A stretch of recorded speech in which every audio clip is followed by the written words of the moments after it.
Let's continue diving into the hidden kingdoms and empires across Africa. Those that existed before. Imagine a city that early European visitors described as greater than Lisbon. A city protected by defensive walls that, combined, were longer than the Great Wall of China. And a city that produced artistic masterpieces so stunning, they sparked a global obsession that continues to this day. This wasn't some mythical place.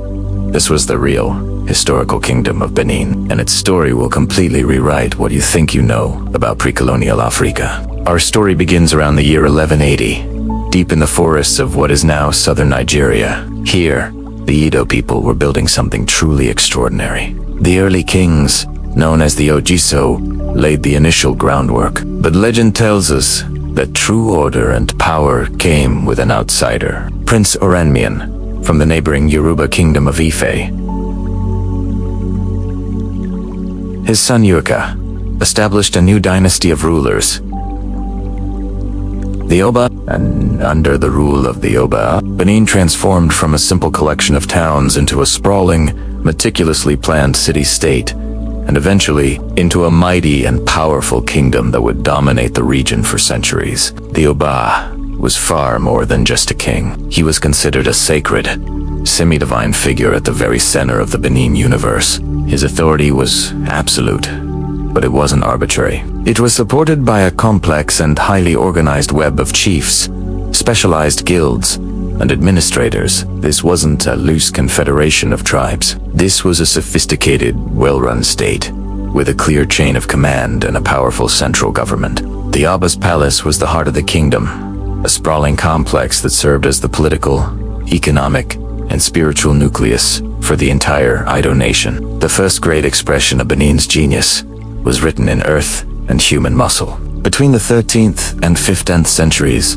the people of Benin undertook what was likely the largest single earth-moving project in history before the mechanical age. They dug a vast, intricate network of deep moats and towering earthen walls. These weren't just around the capital city, Benin City. This network extended throughout their territory, connecting hundreds of communities. When you add it all up, these structures stretched for over 16,000 kilometers, or nearly 10,000 miles. Let that number sink in. That's 4 times longer than the Great Wall of China. This immense construction served as a formidable system of defense, a clear marking of their territory, and an awe-inspiring display of organized labor and central planning. The message it sent to any visitor or potential rival was unmistakable.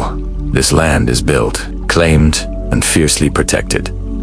But Benin's second, and perhaps most famous, line of genius was forged in metal and memory. Inside the royal palace, a secretive and deeply revered guild of craftsmen, the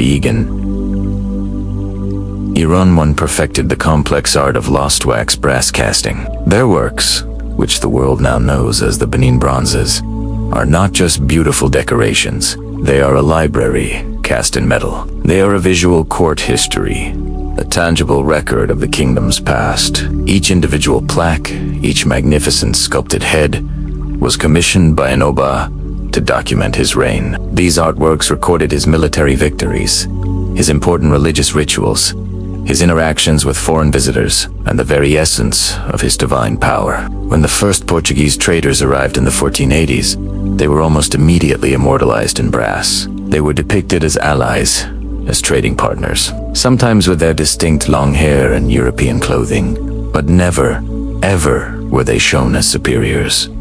The art was a powerful tool of it solidified the Oba's legacy in an enduring, beautiful medium, ensuring that his story and the story of Benin would be told for generations. For centuries, the Kingdom of Benin thrived through a combination of military might, shrewd diplomacy, and strategic trade. They controlled key regional resources like high-quality pepper, ivory, and textiles. They traded with the Portuguese, and later with the Dutch and the British, not as subjects, but as equals and partners. For over 400 years, they skillfully managed their contact with European powers. In a fascinating twist, they would often trade for the very metal to brass manillas, or bracelets that they would then melt down to create more of their magnificent art. It was a self-sustaining cycle of commerce and culture. But in the late 1800s, the rules of the game changed dramatically. The scramble for Africa was on, and Great Britain, driven by a new, aggressive colonial ambition, wanted more than just trade.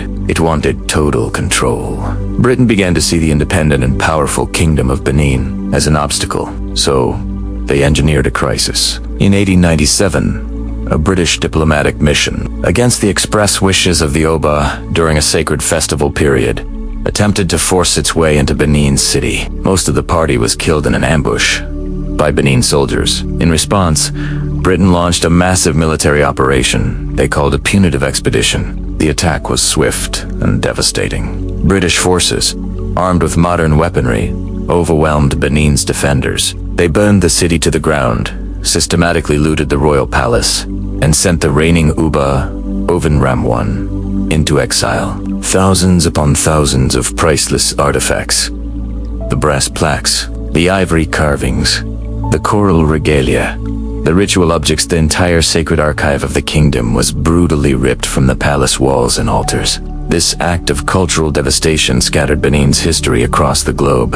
with the spoils ending up in private collections and museums in London, Berlin, New York, and beyond. The sovereign Kingdom of Benin was forcibly brought to an end in 1897, but its incredible legacy was not erased. The Oba dynasty, which has ruled for nearly a millennium, continues to this day as a vital spiritual and cultural institution for the Edo people in Nigeria. And the story of the stolen bronzes is far from over. Today, there is a massive global movement for restitution, a powerful call for these stolen artworks, which are the historical documents of a nation, to finally return home to Nigeria. A new, world-class museum is even being built in Benin City, designed specifically to house and display these treasures once they are returned. The story of the Kingdom of Benin is a powerful lesson. It teaches us about the sophistication of pre-colonial African statecraft, the incredible power of art to serve as history, and the long, ongoing fight to reclaim a stolen cultural heritage.